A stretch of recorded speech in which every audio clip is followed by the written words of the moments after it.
हर माँ चाहती है कि यदि मेरे बच्चों को तुम दुख दे रहे हो, इस दुख को मुझे दे दो, लेकिन मेरे बच्चों को दुख को मत दो। एक बार बेटा नौकरी पर गया, बेटा ने फोन किया तो बेटा ने फोन को उठाया। पिताजी ने कहा, बेटा जब मैं वापस घर लौट करके आऊं तो मैं तेरे लिए क्या लेकर के आऊं? बेटा ने कहा, पिताजी जब तुम वापस आए ना तो मेरे लिए छोटी सी गाड़ी लेकर के आना। वो फोन पत्नी के पास में गया। पति ने कहा, देवी जब मैं वापस आऊं तो मैं तेरे लिए क्या लेकर के आऊं? पत्नी ने कहा, स्वामी जब तुम वापस आओ तो एक बढ़िया सी साड़ी लेकर के आना। लेकिन वही फोन माँ के पास में गया। बेटा ने कहा, माँ जब मैं वापस आऊं तो क्या लेकर के आऊं? मैया ने कहा, बेटा मुझे कुछ नहीं चाहिए, केवल तू सही सलामत घर आ जा, सब कुछ मुझे मिल जाएगा बेटा, मुझे कुछ नहीं चाहिए। तेरे जीवन में खुशियां तमाम आएगी, तेरे जीवन में खुशियां तमाम आएगी, बोले बाकी दुआएं तेरे काम आएगी, तेरे बाकी दुआएं तेरे काम आएंगी। माँ तेरी माँ, माँ तेरी माँ, मेरी माँ, मेरी माँ, जय हो।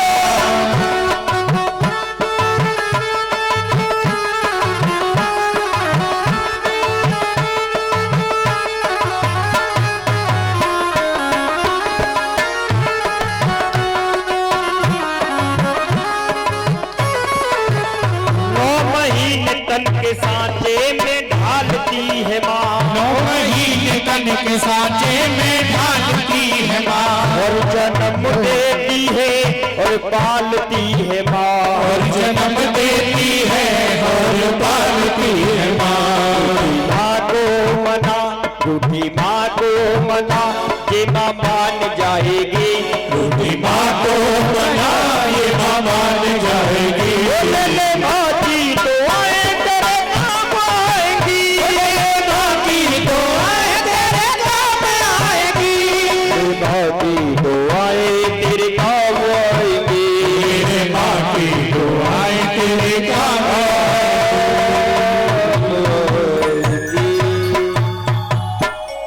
बोली बांके बिहारी लाल की जय हो।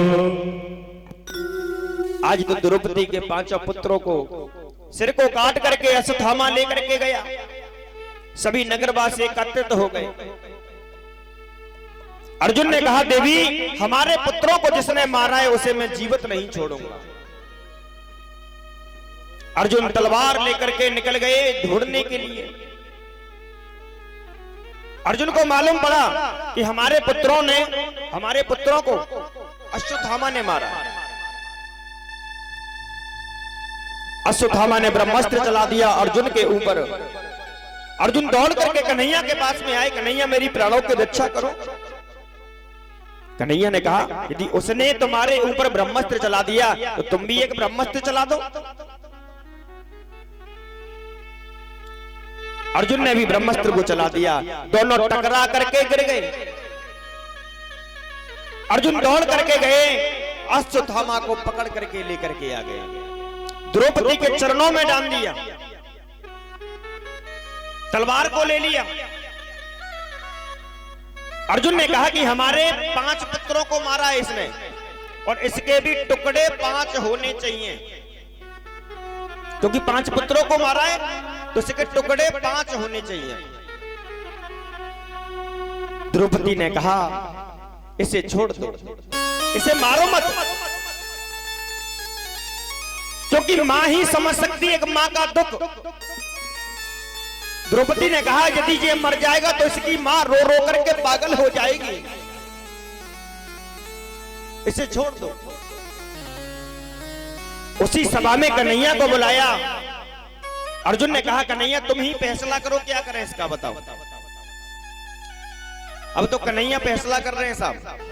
कन्हैया ने कहा किसे छोड़ दो, क्योंकि ब्राह्मण है, ब्राह्मण को मारा नहीं जाता, और इसे मार भी दो, क्यों, इसने 5 पुत्रों को मारा है।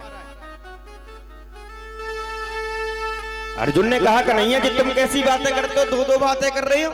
किसे छोड़ भी दो क्योंकि ब्राह्मण को मारा नहीं जाता, और इसे मार भी दो क्योंकि इसने पाप किया है। कन्हैया ने कहा एक काम करो, इसकी आधी डांडी को मुड़वा दो, आधी मूंछ मुड़वा दो, और इसके मस्तक में ब्रह्म मणि है, उस मणि को निकाल लो और धक्का देकर के घर से बाहर निकाल दो। मरने के समान ही हो गया साहब। ऐसा ही किया, आधी मूंछ मुड़वा दी, आधी दाढ़ी मुड़वा दी। मस्तक में जो ब्रह्म मणि थी उस ब्रह्म मणि को निकाल लिया, धक्के देकर के घर से बाहर निकाल दिया।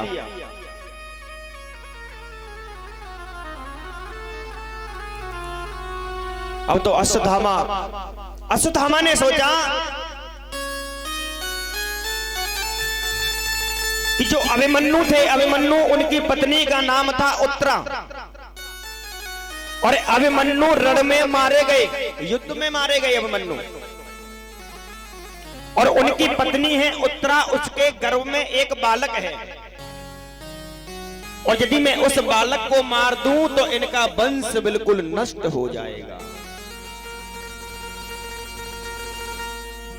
इनका वंश ही पूरा नष्ट हो जाएगा।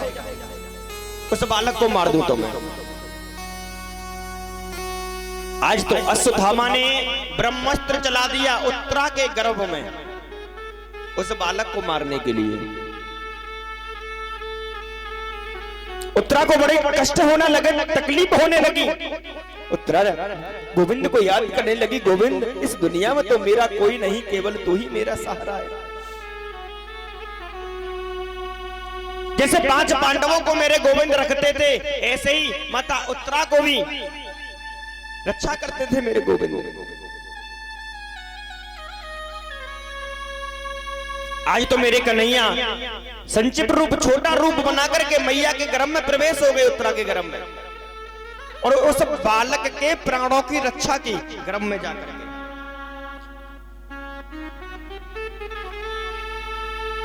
गर्भ में जाकर के उस बालक के प्राणों की रक्षा की। इस दृश्य को माता कुंती निहारने लगी। कन्हैया ने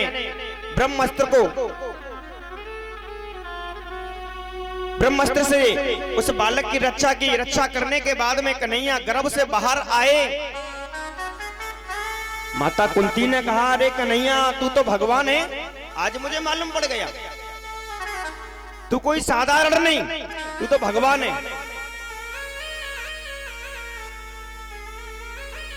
कन्हैया ने कहा अरे बुआ मैं भगवान नहीं हूं। माता कुंती ने कहा कन्हैया मैंने अभी अभी देखा था कि अश्वत्थामा ने उत्तरा के गर्भ में ब्रह्मास्त्र चलाया उस बालक को मारने के लिए। तूने छोटा रूप, संक्षिप्त रूप बना करके उस बालक के प्राणों की रक्षा की तूने। तू भगवान है। कन्हैया ने कहा बुआ यदि आपने मुझसे भगवान कह दिया तो आज तुम वरदान भी मांग लो, जो भी तुम्हें वरदान चाहिए वो वरदान भी मांग लो आज तुम।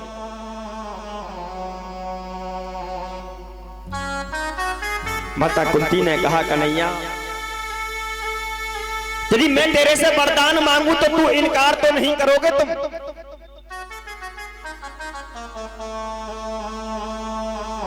क्या तुम इनकार तो नहीं करोगे जो मैं वरदान मांगूंगी? कन्हैया ने कहा एक बार मांग करके देखो, मैं इनकार नहीं करूंगा। माता कुंती ने कहा कन्हैया यदि तेरे को कुछ देना है तो मुझे एक वरदान दे दे कि तू मुझे दुख दे दे, मुझे दुख चाहिए। माता कुंती ने कहा कन्हैया मुझे दुख चाहिए, मुझे दुख दे दे। कन्हैया ने कहा बुआ जिस दिन से तुम आई हो उस दिन से आपने दुख ही दुख को देखा है, कभी आपने सुख को नहीं देखा। विपत्ति पे विपत्ति आती रही, एक कष्ट जब तक नहीं गया तब तक दूसरा कष्ट आ गया। बुआ, तुमने कितनी परेशानियों का सामना किया है, आज तुम क्या मांगती हो? दुख। पूजिवे सकले गुणहीना सूत्र नगान गुण वेद प्रवीणा।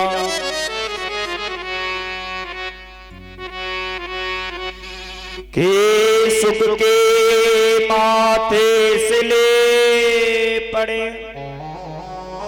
जो हरि हृदय से जाए,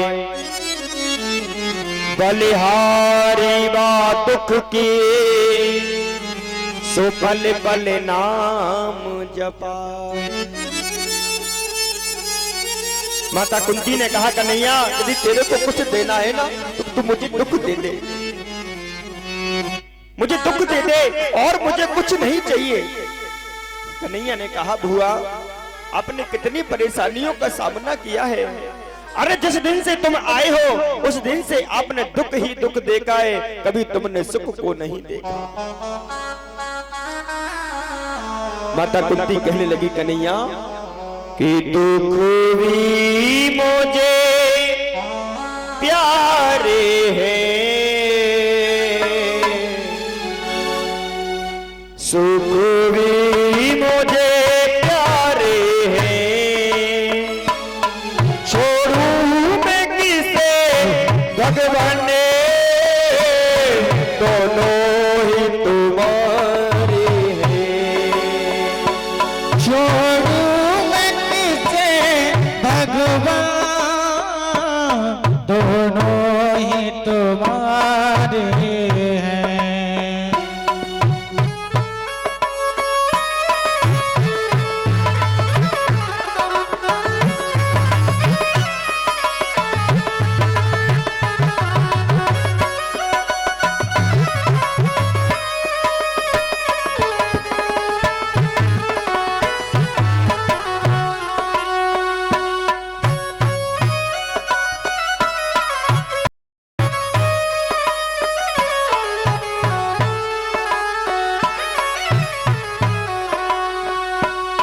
दुख भी मुझे प्यारे हैं,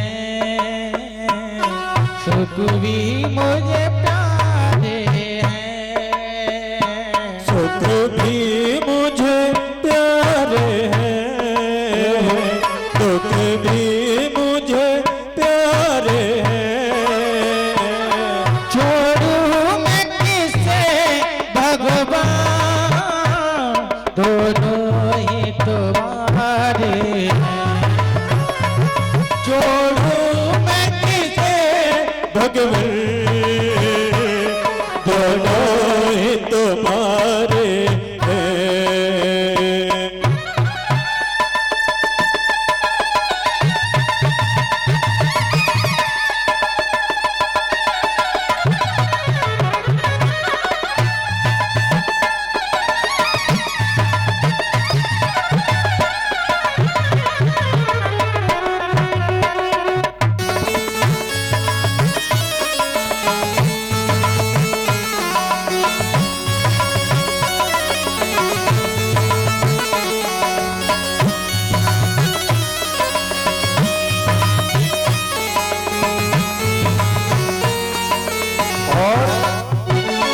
सुख दुख ही तो हमको गाड़ी को चलाते हैं,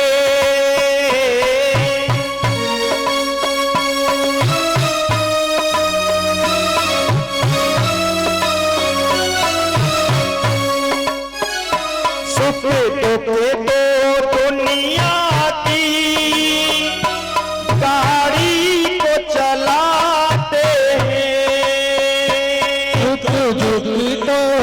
दुनिया की गाड़ी को चलाते हैं, सुख दुख ही तो हमको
आज तो जैसे ही जब दशरथ जी के प्राण निकले थे, राम राम कहे राम कहे, राम राम कहे राम, ऐसे ही माता कुंती के प्राण निकले कि कृष्ण कहे कहे कृष्ण कहे, हरे कृष्ण कहे कहे कृष्ण, हरे कृष्ण कहे कहे कृष्ण कहे, कृष्ण कहे कहे कृष्ण। आज तो माता कुंती के भी प्राण निकल गए। मेरे कन्हैया ने जिस बालक की रक्षा की गर्भ में जाकर के, जो कि अभिमन्यु रण में मारे गए, उनकी पत्नी का नाम उत्तरा था। उत्तरा के गर्भ में जाकर के मेरे कन्हैया ने उस बालक के प्राणों की रक्षा की। आज उस बालक का जन्म हुआ। आज उस बालक का जन्म हुआ और जन्म लेते ही आलती पालती लगा करके बैठ गया, चारों ओर निहारने लगा। अरे कहां गया तू इस भीड़ में? जोर जोर से रो रहा है बालक। और साहब बताऊं, जब बालक का जन्म होता है ना, तो वो बालक रोता क्यों है? इसका भी बहुत बड़ा कारण है। वो बालक इसलिए रोता है कि जब बालक माता के गर्भ में होता है तो उसका तार वहां पर एक मिला होता है भगवान से। समय समय पर भोजन, समय समय पर जल, समय समय पर अमृत का पान कराता है। और जब बालक का जन्म होता है, बालक बाहर आता है, तो वो तार टूट जाता है। जब वो बालक रोता है कि अभी अभी तेरे दर्शन हो रहे थे, अभी अभी तू समय समय पर भोजन दे रहा था, जल दे रहा था, अब इस भीड़ में तू कहां गया? कहीं नजर नहीं आता तू। क्योंकि वो तार टूट जाता है।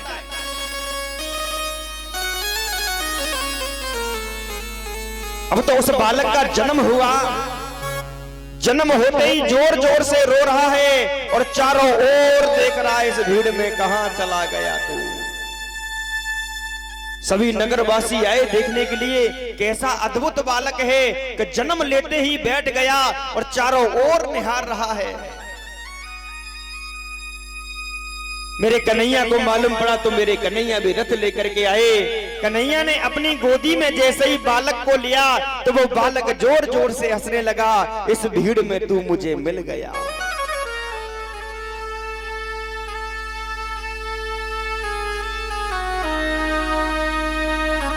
दादा लोगों ने ब्राह्मण को बुलाया, उस बालक का नामकरण करवाया, तो ब्राह्मण ने उस बालक का नाम परीक्षित रख दिया। बोली परीक्षित जी महाराज की जय हो। उस बालक का नाम परीक्षित रख दिया। अब तो वो बालक धीरे धीरे बड़ा होने लगा। बालक बड़ा हुआ। दादा लोगों ने सोचा, बाबा लोगों ने सोचा कि अब तो हमारी उम्र भी ऐसे ही बीतती जा रही है, अब हमें भगवान का भजन करना चाहिए। और यदि अपने बेटा परीक्षित को राजगद्दी पर राज अभिषेक करा दे तो हम बिल्कुल फ्री हो जाएंगे भजन करने के लिए। अपने बेटा परीक्षित को बुलाया, परीक्षित से कहा, बेटा हम तुझे आज पूरे राजपाट को सौंप रहे हैं और हम जा रहे हैं हिमालय भजन करने के लिए। बाबा लोगों ने गद्दी पर राज अभिषेक करा दिया परीक्षित जी का, तो उनका नाम पड़ गया राजा परीक्षित। बोले राजा परीक्षित जी महाराज की हो। निखिल बाबा लोगों ने 3 बातें बताई। जिस समय परीक्षित को राजगद्दी दी, तिलक किया, तो 3 बातें बताई। पहली बात कि बेटा कभी भी आंखों के सामने पाप होता हुआ देखना नहीं चाहिए। जो पाप करता है ना, वो इतना पापी नहीं, जो देखता है वो डबल पापी हो जाता है। क्यों? कि पाप होते हुए कहीं देखना नहीं चाहिए। यदि सामर्थ्य है तो उसका सामना करना चाहिए, नहीं सामर्थ्य तो वहां से निकल जाना चाहिए। दूसरी बात कि यदि शत्रु तुम्हारी शरण में आ जाए तो उसे माफ कर देना चाहिए। कितना भी बड़ा दुश्मन हो तुम्हारी शरण में आ जाए तो उसे माफ कर देना चाहिए। तीसरी बात, अतिथि का सम्मान करना चाहिए। अतिथि देवो भव, भगवान का रूप होता है, उसका सम्मान करना चाहिए। तीन बातें बता करके बाबा लोग हिमालय निकल गए भजन करने के लिए। राजा परीक्षित अपने राजपाट को संभालने लगे कि धन धाम दूब पोती से घर घर है आबादानी, और आपकी भैंसे सिंह और बकरी पियत एक घाट से पानी।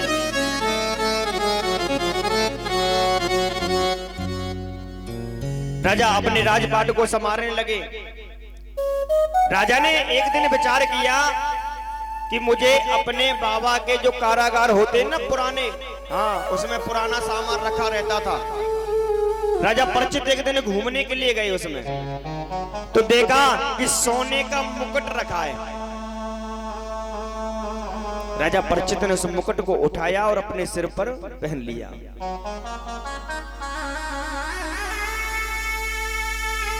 वो मुकुट ईमानदारी का नहीं, वो बेईमानी का मुकुट था। उस मुकुट को लेकर के राजा परीक्षित ने अपने सिर पर पहन लिया।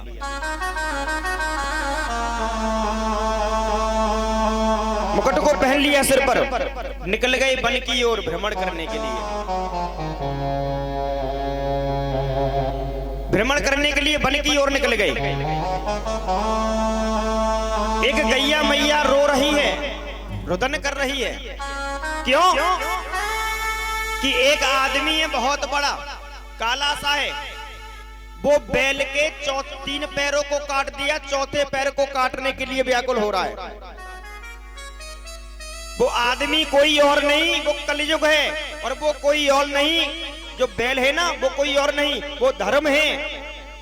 जो गाय है ना वो रो रही है, रुदन मचा रही है, वो कोई और नहीं, वो माता पृथ्वी है। अब तो गैया मैया रोने लगी, अरे हमारे स्वामी की कोई सहायता करो, पता नहीं कैसा अद्भुत कोई आदमी है, तीन पैरों को काट दिया, चौथे पैर को काटने के लिए व्याकुल हो रहा है। सामने से राजा परीक्षित आ रहे हैं। राजा परीक्षित गैया मैया के पास में गए, कहा देवी तू क्यों रुदन मचा रही है, क्यों रो रही है? गैया मैया ने कहा राजा परीक्षित, हमारे स्वामी के तीन पैरों को काट दिया, चौथे पैर को काटने के लिए व्याकुल हो रहा है। राजा परीक्षित उस बैल के पास में गए, बैल से कहा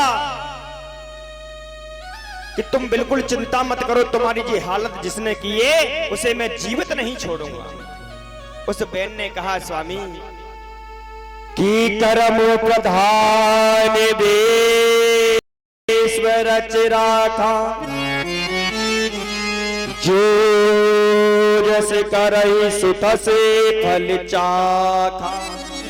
स्वामी हमारा कोई ऐसा कर्म ही होगा, ऐसा हमारा कर्म ही होगा कि कोहु न काहु कुसुक दुत करे दाता, और निज कृत कर्म भोग समय भ्रात।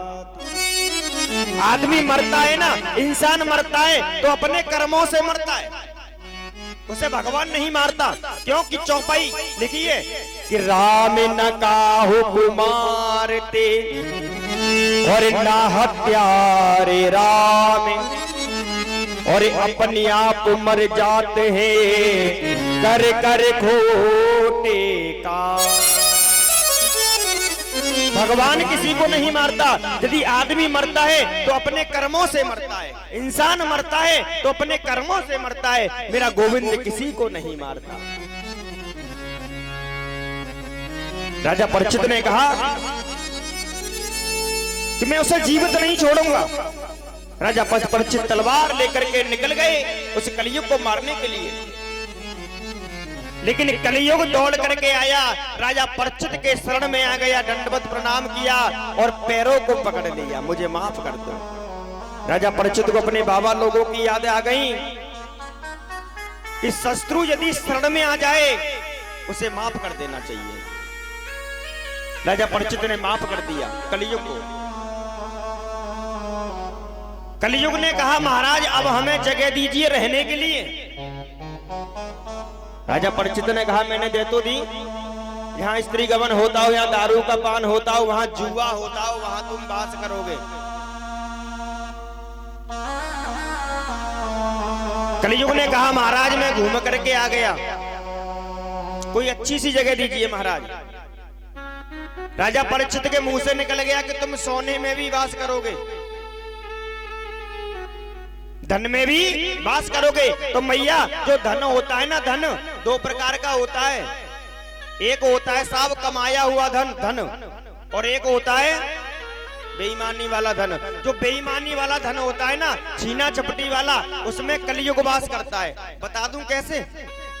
अर्थात एक सेठ जी दूध का काम करते थे, ध्यान से सुनो मैया।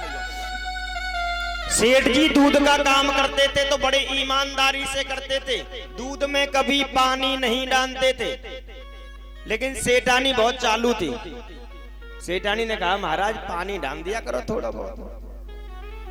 सेठ जी ने कहा कि देख वो दूध लेने वाले नहीं देख रहे हैं, मैं नहीं देख रहा, तू नहीं देख रहा, लेकिन गोविंद तो देख रहा है? मैं नहीं डालूंगा पानी। सेठानी ने कहा एक काम करो, तुम मन डालो, पानी हम डालेंगे। तो सेठ जी दूध लेकर के आते थे 50 लीटर, तो सेठानी 10 लीटर पानी मिला देती थी। और शाम को सेठ जी पैसे लेकर के आते थे तो सबसे पहले हिसाब किसका होता? सेठानी का, क्योंकि 10 लीटर पानी मिलाया है ना। सेठानी का हिसाब होता था पानी का। धीरे धीरे धीरे धीरे सेठानी पर 1 लाख रुपए हो गए। कितने हो गए मैया? 1 लाख। सेठानी गई सुनार के पास, सेठानी ने एक नथ बनवाई सोने की, जो नाक में पहने ना नथ, सोने की नथ बनवा ली पानी के पैसों से। सेठानी बोली सेठ जी चलो गंगा जी में स्नान करने चल रहे हैं, कुंभ नहाने के लिए सब जा रहे हैं कुंभ में। सेठ जी ने कहा ठीक है चलो। सेठानी ने कहा कि तुम अपने पैसे खर्च करना दूध वाले, और हम अपने पैसे खर्च करेंगे पानी वाले। चलो। चले गए साहब कुंभ नहाने के लिए। सेठ जी गए स्नान करने, सेठ जी स्नान करके बाहर आ गए। सेठानी गई अंदर स्नान करने, तो एक मछली आई। सेठानी ने जैसे ही डुबकी लगाई, मछली आई और मछली ने नाक को काट करके ले गई नथ सुंदा, जो नथ बनवाई थी ना, नथ को भी ले गई और नाक को भी काट के ले गई। सेठानी रोने लगी, कट गई मैया, कट गई मैया। सेठ जी ने कहा क्या कट गया तुम्हारा? अरे मेरी नाक कट गई और नथली को भी ले गई मछली। तो सेठ जी ने वहां बड़ी सुंदर बात कही। सेठ जी ने कहा कि देख पानी का पैसा गयो पानी में, पानी का पैसा गया पानी में, और मेरी नाक गई बेईमानी में, नाक और चली गई साहब। तो जो पानी का पैसा होता है ना, 2 नंबर का पैसा, ये साहब ब्याज लेके जाता है। हाँ,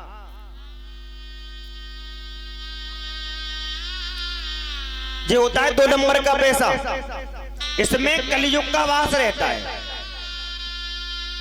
और जो राजा परीक्षित मुकुट पहने हुए थे ना, वो बेईमानी वाला मुकुट था। तो राजा परीक्षित ने कहा कि तुम सोने में भी वास करोगे। तो राजा परीक्षित के सिर पर मुकुट था, उसी में कलयुग ने वास किया। राजा की विनाशकारी विपरीत बुद्धि का विनाश हो गया, बुद्धि का विनाश हो गया। राजा मदमस्त होकर के जंगल में चल रहा है, क्योंकि मस्तक पर कलयुग बैठा है। बुद्धि को बिगाड़ दिया कलयुग ने। अब तो राजा ने सामने देखा, एक संत है, उनका नाम है समीप ऋषि। समीप ऋषि महाराज तपस्या में लीन है, तपस्या में लीन है। राजा परीक्षित ने कहा अरे बाबा मुझे पानी पिला दो, मुझे प्यास लगी है, मुझे जल पिला दो। लेकिन बाबा की समाधि नहीं टूटी। राजा परीक्षित जोर जोर से चिल्लाने लगा, अरे बाबा सुनते नहीं हो, मैं यहाँ का राजा हूँ, राजा परिचित, मुझे जल पिला दो, बड़ी तेज प्यास लगी है मुझे। लेकिन बाबा ने अपनी समाधि को नहीं तोड़ा। राजा परिचित ने देखा तो बगल में एक मरा हुआ सर्प पड़ा था। राजा परिचित ने उस सर्प को उठा करके समीप ऋषि के गले में डाल दिया और गले में डाल करके वहां से निकल गए। छोटे छोटे बालक, समीप ऋषि के पुत्र का नाम था श्रृंगी ऋषि। श्रृंगी ऋषि जी के पास में गए। श्रृंगी ऋषि गंगा जी में स्नान कर रहे हैं। छोटे छोटे बालकों ने कहा, अरे भैया, अभी अभी राजा परिचित आए थे और पानी मांग रहे थे तुम्हारे पिताजी से, और तुम्हारी पिताजी समाधि में लीन थे, पिताजी की समाधि नहीं टूटी तो आपके पिताजी के गले में मरा हुआ सर्प डाल करके चले गए। श्रृंगी ऋषि क्रोधित हो गए। श्रृंगी ऋषि ने हाथ में जल लिया और राजा परिचित को श्राप देने लगे। हे राजा परिचित, मैं तुझे श्राप देता हूं, जिस तक्षक सर्प को तूने मेरे पिताजी के गले में डाला है, आज से 7वें दिन उसी तक्षक सर्प के डसने से तेरी अकाल मृत्यु हो जाएगी। मैं तुझे श्राप देता हूं। श्रृंगी ऋषि ने श्राप दे दिया राजा परिचित को। राजा परिचित अपने महलों में पहुंचे। अपने महलों में पहुंचे, मुकुट को उतार करके रखा तो राजा परिचित की आंखों से फूट पड़े आंसू। हे गोविंद, मैंने कितना बड़ा पाप कर दिया। अरे मैंने अभी अभी एक संत का अपमान कर दिया, मेरी बुद्धि भ्रष्ट हो गई थी।